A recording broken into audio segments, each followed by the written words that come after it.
एक खास शख्सियत के साथ मुलाकात। देखिए जयदेव पटेल के साथ नंबर 1 इंडिया न्यूज पर रोजाना रात 9 बजे। नमस्कार व्यूअर्स, मैं जयदेव पटेल और आप देख रहे हैं नंबर 1 इंडिया न्यूज। आपका एक बार फिर स्वागत है एक खास शख्सियत के साथ मुलाकात प्रोग्राम में।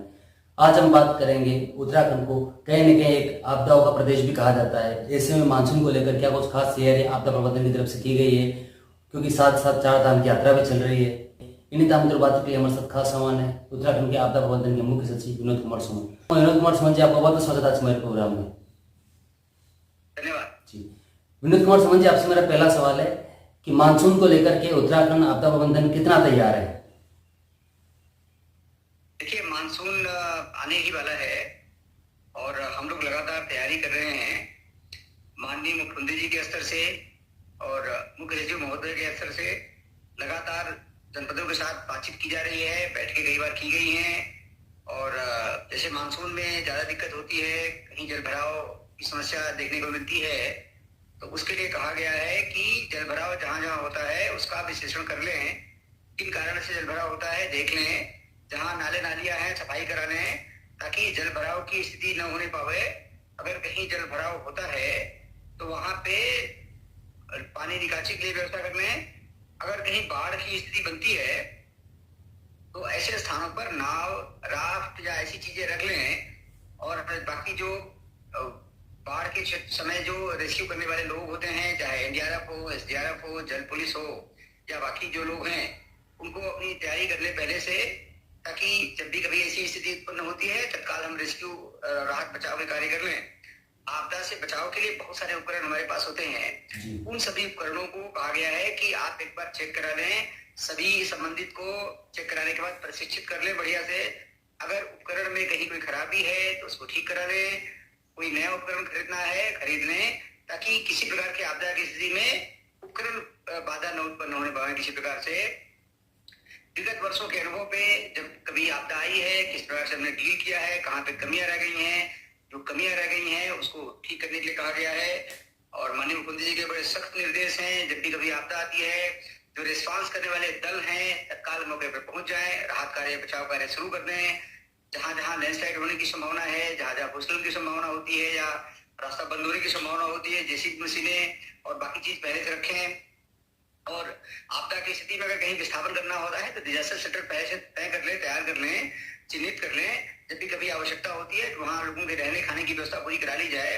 इसके लिए जो रेट्स वगैरह होते हैं उसको पहले से तय कर लिया जाए। और बहुत सारी तैयारियां की गई हैं।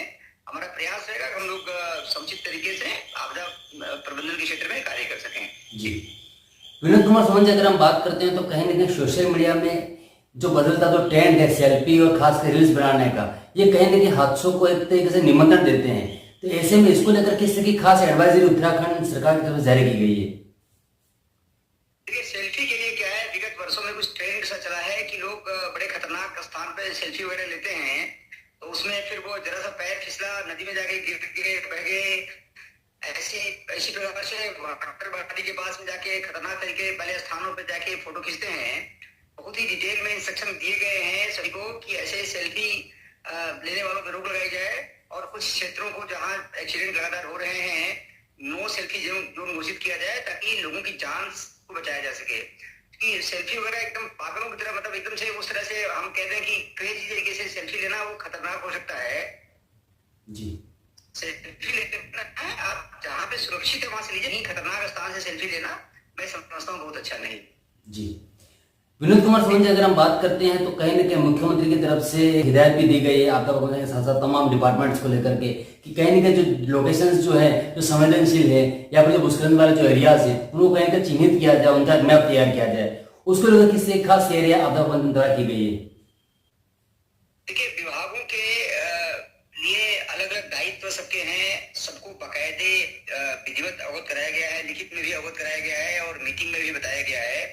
और हमारा जो IRS सिस्टम होता है, इंसिडेंट रिस्पांस सिस्टम हमारा जो होता है, उसको रिस्पांस करने के लिए डिटेल में इंस्ट्रक्शन जारी किए गए हैं। सभी को बताया गया है कि किस विभाग के द्वारा क्या कार्य किया जाना है, किस प्रकार से कार्य किया जाना है, और विभाग उसके अनुरूप कार्य कर रहे हैं। अभी हम लोगों ने एक बहुत बड़ी वर्कशॉप भी कराई थी, उसमें भी विभागों को जो उनके कार्य हैं उनके बारे में बताया गया था। विनोद कुमार समझे, आपसे मेरा एक आखिरी सवाल है कि कहीं के मानसून सत्र से पहले चार धाम यात्रा ऑलरेडी चल रही है, इसको लेकर क्या कुछ खास तैयारी आपदा प्रबंधन द्वारा की गई है, क्या कोई डिप्लॉयमेंट किया गया है ताकि इसी के इश्यूज अगर मान लो चार धाम यात्रा में भी आते हैं तो उसको भी कहीं काउंटर किया जा सके? देखिए, चार धाम यात्रा में इसमें बड़ी संख्या में लोग आ रहे हैं और यात्रा पूरी चरम पे है, लेकिन जब बरसात शुरू होती है तो यात्रा में आने वालों की संख्या में कमी आती है और चूंकि रास्ते वगैरह बंद होना शुरू होते हैं तो माननीय मुख्यमंत्री जी के बड़े ही कड़े निर्देश हैं कि जहां भी रास्ता बंद होता है बिना समय गंवाए तत्काल राहत बचाव के कार्य किया जाए। इसी प्रकार से यात्रियों को या जो पर्यटक हैं उनको या जो चार धाम यात्रा पे आने वाले लोग हैं उनको, वहां रहने वाले स्थानीय लोगों को किसी प्रकार से दिक्कत न होने पावे, यह सुनिश्चित किया जाना है। सब विभाग इसके लिए कृत संकल्प है, सब अपना काम कर रहे हैं। जहां पे भी आवश्यकता है वहां पर्याप्त मात्रा में मैन पावर, मशीन्स, जेसीबी और बाकी सब चीजें तैयार की गई हैं ताकि उत्तराखंड आने वाला आदमी जो भी यहाँ पे उत्तराखंड आ रहे हैं एक अच्छा अपना एक अनुभव लेके जाएं और दोबारा फिर उत्तराखंड आए। जी, विनोद कुमार समझे, आपने हमारे समय निकाला और महत्वपूर्ण जानकारी हमारे साथ साझा करी, उसके लिए आपका बहुत बहुत धन्यवाद।